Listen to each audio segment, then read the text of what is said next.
Bueno, gaztereaz aipatu duan moduan, lehenik eta behin azaltzea nolabait aurrekontu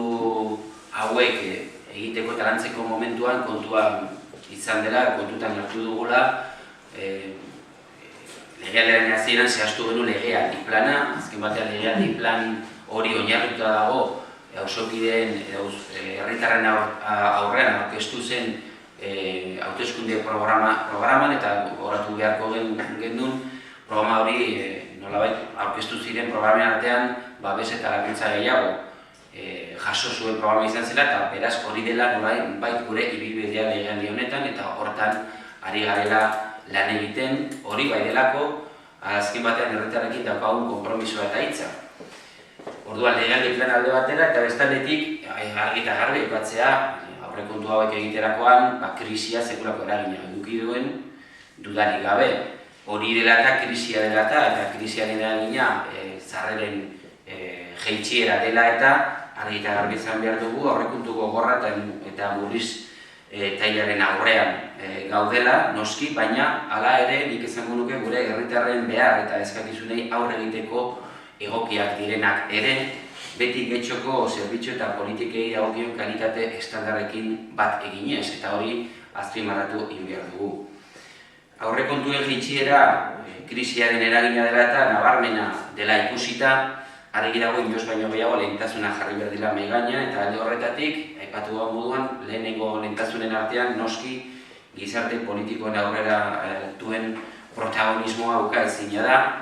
Alde horretatik beraz nolabait pertsona eta kolektibo kaltetuen beharrei erantzun egokia emateko diseinatuak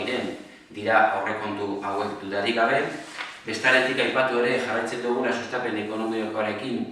ere nolabait politika hauek bultzatzen, merkataritza, ostalaritza, enpresa, pertsonen profesionalizazioa, formakuntza eta turismoa hortan protagonismo ukaezina edukiko dituztelarik. Hirugarren nik aipatuko nuke kalitatezko oinarriko zerbitzuak ere nolabait bermatuak direla. Getxoko ezaugarriak dira denok dakigun moduan, hain zuzen ere garbiketan, zaborbiltzean, segurtasunean, kale eta gune publikoen garbiketa eta bar, hor eskaintzen dugun kalitatea lehen esan duan modan getxoko ezaugarria da eta jarraituko dugu alde horretatik. Aipatzea ere inbertsioen atzeratzea eta horrela egingo direnaren inbertsioa bermatze hori zehaztuta daudela aurrekontu hauetan. Anak aipatu duen moduan, abenduan osoko bilkuran adostu edo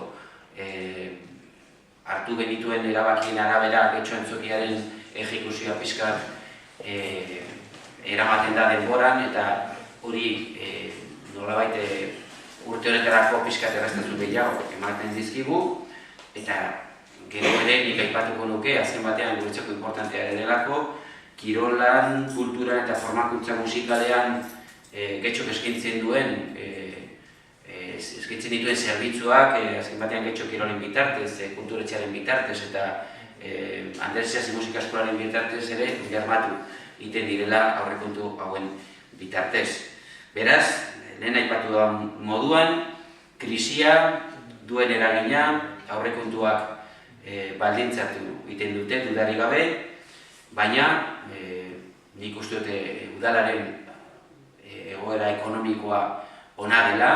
eta hori dela eta bermatu ditzakegu hain zuzen ere baketxok udal moduan eskaintzen dituen zerbitzuak eta politikak betiko kalitatearekin nolabait esateko.